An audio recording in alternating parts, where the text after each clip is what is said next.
The Nets lost last night to the Grizzlies in spite of another great performance from Kyrie Irving, who dropped 43, ho-hum.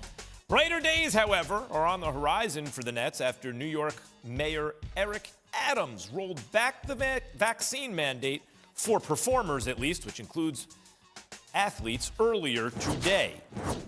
Friend of the show, Dave Jacoby, with me now. So, Jacoby, is there enough runway here in the regular season for the Nets to get their sea legs and go on a title run this year? Yes. Am I predicting them to win the title this year? No, but there is enough runway. They're familiar with Kyrie, and we all know what those two can do when together, right? There's good news and there's bad news, though. Kyrie Irving is amazing. In his last 6 games, he's averaging 38.7 points. That's an average, and 6 games is not a tiny sample size. He had 8 assists last night, 43 points. You get 43 from Kyrie. The two of them combined for 78 points.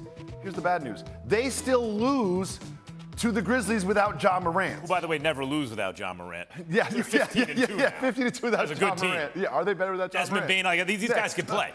This just in. And I'll also say this, their defense is really the problem. And the bigs that they have, Drummond and Claxton, Drummond is just a little too big and slow. Claxton's just a little too small and quick. And it's almost like they really need an anchor on the defensive side. Claxton can play. Claxton can play, but he can also get pushed around. If you're looking at Embiid, you're looking at Udonis, you're looking at Lopez, you're looking at some of these trees that you have to face in this conference, it's going to be a problem down the line. Yeah, I remember last year, though, their defense was like the worst ever, right? And then they just ticked up to average. They're 21st now. If they tick up a few notches, they're in the middle of the pack. That's good enough, no? I don't know if that's good enough when you're facing the competition in the Eastern Conference. Is it harder to beat the defending champion Bucks now because they won the title last year? In boxing, they'll say, like, the belt makes a guy 50% better. Yes. They do seem to be a more formidable obstacle now this season that they won the title last year, even if they were lucky to do it because the Nets were hurt. That makes a lot of sense, Max, but it doesn't make sense to me. I find that this Bucks team is more beatable than last year's team, and there's one reason, and that is defense. You can score on this Bucks team like you couldn't last year. Last year, they had a historically great defense. This year, when you look at the numbers, like the actual raw good numbers, comparing their defense last year to this year, it's not even close. Like, look at that. Defensive efficiency, 9th to 13th. Points per game, less. Points per game rank in the league, way less. Like, this is significant, Max. And I think that Tucker is a big reason for this, and also Lopez is going to help.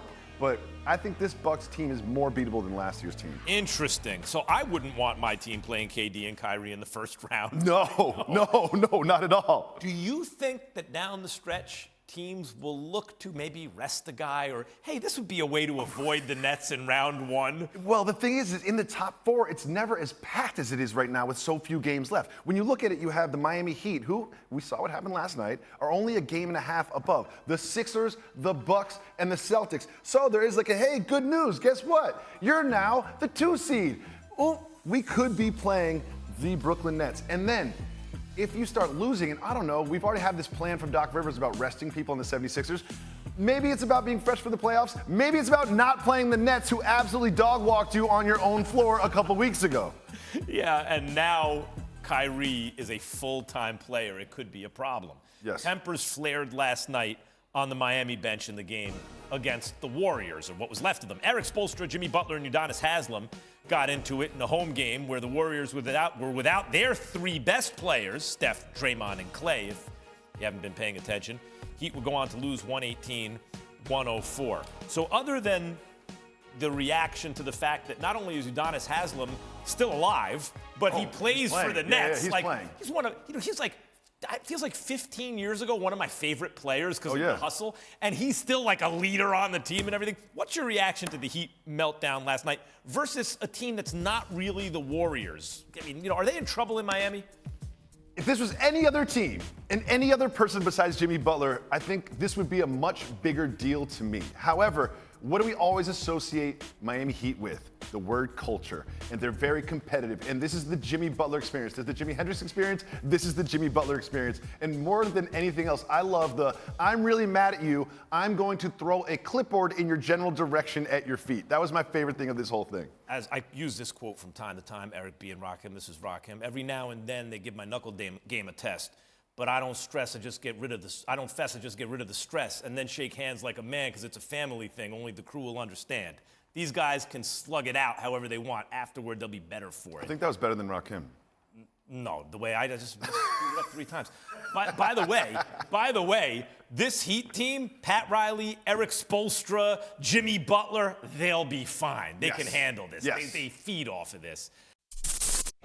Thanks for watching ESPN on YouTube. For live streaming sports and premium content, subscribe to ESPN+.